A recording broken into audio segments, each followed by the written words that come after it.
gold medal here at the Bill Farrell. How's your day today? Do you feel like you're wrestling at the level that you were hoping to be at? Yeah, I do.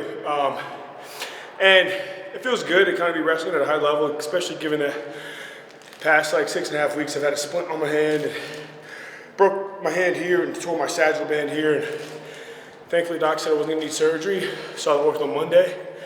They said I could try practicing without the brace. Got bit by my dog on the same hand Tuesday. I was like, all right, I'm not wrestling. And then I was like, I kind of want to, and so I decided to. Last second, I registered already so I could have the option, and I've been back and forth all week, and I was just like, bump it, man, I'm gonna wrestle. And I think one thing that I would encourage younger wrestlers is sometimes you're gonna be nervous. Maybe it's confidence, maybe it's trusting your body. You don't have 100% confidence that your body will be able to do what you want it to do, but I think the perspective I've been able to gain over the years is just, it's okay to have a little doubt, it's okay to have a little fear, man. It's courage that matters. I think so many times people focus on removing doubt, removing fear, and obviously that's ideal. You want to come to competition 100% confident, doubting nothing, having zero fear at all, but sometimes that's not the case. Maybe something happens in practice that week, or you tweak something, and it's like, don't worry so much about eliminating fear and doubt. Worry about having more courage, right? Step out there, be courageous, and don't be afraid to lay it on the line. And I think, I was thinking about it earlier, it's like, this competition brings a lot of emotion, right?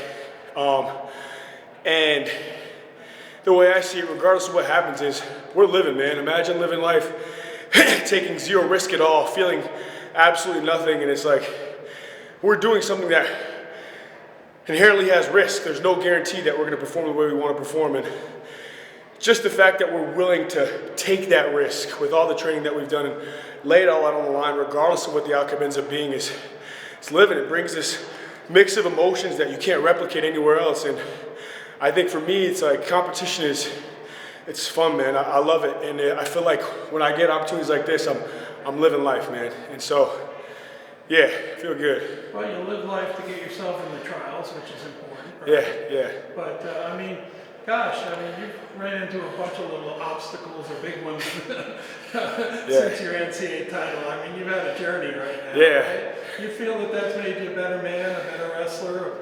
Man, I feel like it's made me a better man. I feel like it's made me tougher. It's made me I'm able to handle adversity a lot better, and just like you can stand in the midst of all the chaos, man. It's like, yeah, there's a lot of crazy stuff happening around the world or in the wrestling match, and it's like you can compose yourself, and you learn to do that the longer you're in this sport. And I think that's such a gift, especially when you leave the sport one day. I mean, it's going to carry over into so many aspects of life, and I feel like I'm wrestling the best I've ever wrestled. I feel like I'm the best man I've ever been in my life, and I'm still trying to get better. There's a lot of things that I got to continue to improve on, especially come April, but I'm locked in, man. So. New training situation. Yeah. How's that rolling? It's good, man. It's only been a couple months. I mean, it's been like a 4.5, 5 weeks or so it's hard to form a complete opinion, but I love it, man. The people at Lehigh, Santoro, the entire staff, I mean, they're all just really good people, man, and you can trust them, and they're behind you, and Carrie's great. Evan came up today and didn't have to, and it's great. We have a great team, and the guys that are part of the RTC, it's just very positive. It's a safe place, not just to train, but just to grow as a person emotionally and mentally and spiritually. And so it's a good environment all around. That's part of the reason why I chose it, because I feel like I could trust people there, and I would be able to prioritize my training and do what I need to do in order to put myself in the best position possible to make the team and, Lord willing, come home with a gold. How's 97 kilos treating you? It's good, man. I feel like I'm filling out the weight better than I ever have in the past.